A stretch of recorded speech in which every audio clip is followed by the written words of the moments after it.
everyone, it's me, Cupid83. I have a doll here to show you from Tanner, which I know rarely happens. I'll try to get more Tanner stuff on here eventually, but it's just the prices on some of their stuff that makes it really hard for me to buy it just for the sake of reviewing it.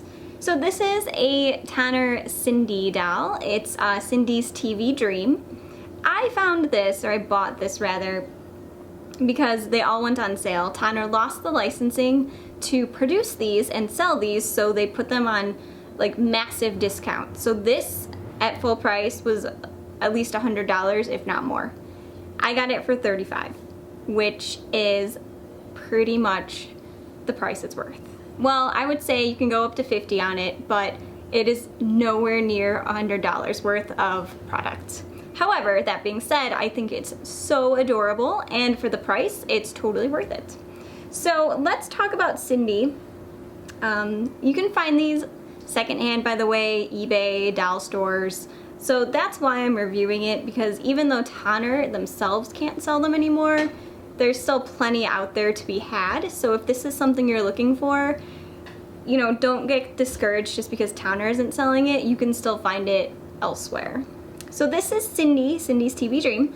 She was made for a convention, so she was a convention exclusive. They only made a limited run of her, which is pretty cool, and I didn't actually know that when I ordered her. She's the cutest one that they ever produced. Right out there, she's by far the cutest. It has a lot to do with her styling, I think. Her little brown bob is adorable. And she has this like super cute mod sort of look going for her, kind of like That Girl. Like if That Girl were, you know, created into a doll, I think she'd wear something cool like this. She has on a checkered jacket with pink and green, and below that you'll see long sleeve shirt and just a skirt in the matching colors and a big thick belt, which is awesome. And then we have the chain here, which is another great feature. I also love the collar on her jacket. I would totally wear this look. Like, I'm not even kidding you. I would wear this in a heartbeat, or at least try it on. But I love this outfit. She has a matching pink ribbon in her hair. This, I mean, is a little cheap, the matching pink ribbon. It's just a ribbon, literally, with Velcro on it. So, not like super high fashion or anything, but it works with the outfit. She has her nylons on. And then she has pink matching shoes to complete the look. Now the thing with Sindy is I expected that she'd have more articulation than she actually has. So her arms will go up and down, but they don't go out at all. Like they just go up and they just go down. That's it. You can't bring them out. She has no elbow joints. She has no wrist joints. She has no knee joint, she has no ankle joint. Her legs will only go up and down, they won't go out. So I expected her to at least have some like swivel shoulders or some like swivel hips.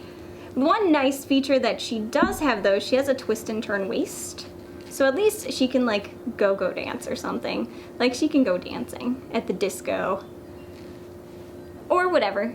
It is nice for photos because her arms and knees don't have that much articulation. At least you can twist her waist and give her some like look of like that she's moving, so to speak. One thing that kind of bothers me as well is this part of her jacket. I wish it was just like sewn down because it keeps like undoing itself. I wish they just finished this and like put a stitch all the way down so it didn't pop out all open like that.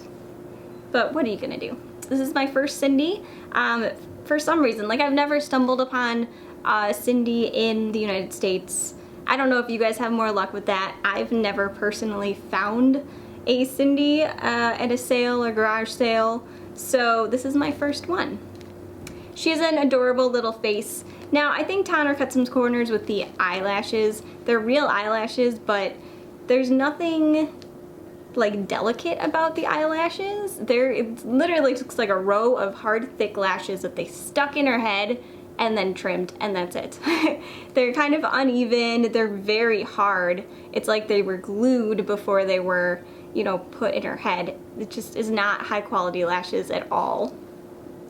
But they look good for the sake of, you know, adding emphasis to the eye, they do their job. I just don't think they were delicately put in at all, and I feel like they could have been a little more high-end for the price people were paying for these when they were not on sale.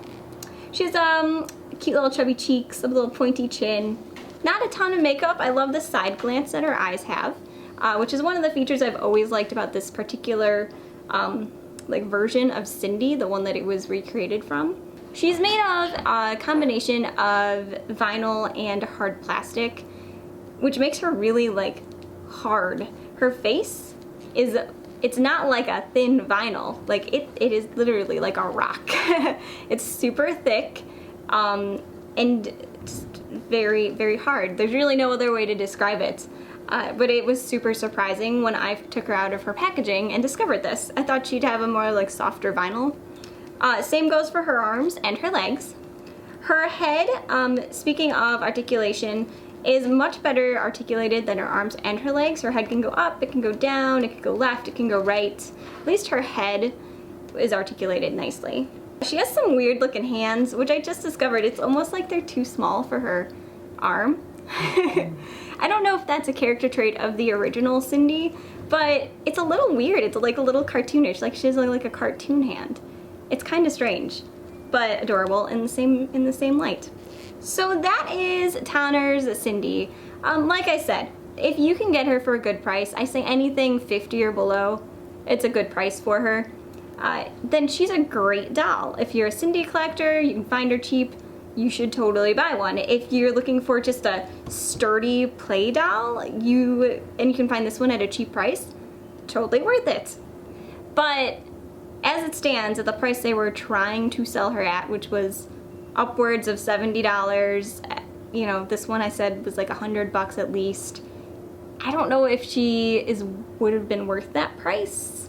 I know I would have felt a little ripped off had I bought her at full price, just because I don't know if she's 100% worth that. But then again, she's a very cute doll. I think Tanner did a great job recreating her. I just think they had trouble with, you know, maybe they had to put in a lot of extra costs for the licensing fee. Maybe that was a little expensive, so they had to add that to the cost of the doll. Maybe it's just because us in the United States, we're not as familiar with Sindy, so, you know, there wasn't as much of a market as there would have been had Tanner been able to sell her more directly to like the UK market. I don't know, but she didn't take off here, at least with Tanner's, and the price was always a little weird, a little too high for her. But overall, she's a cute doll. If you can find one cheap, like I said, you should totally pick her up. Do you have a Tanner Sindy? What do you think of yours? Why do you think she was so expensive? Do you think she was worth that sort of price? Let me know in the comment area. And I'll be back soon. Bye.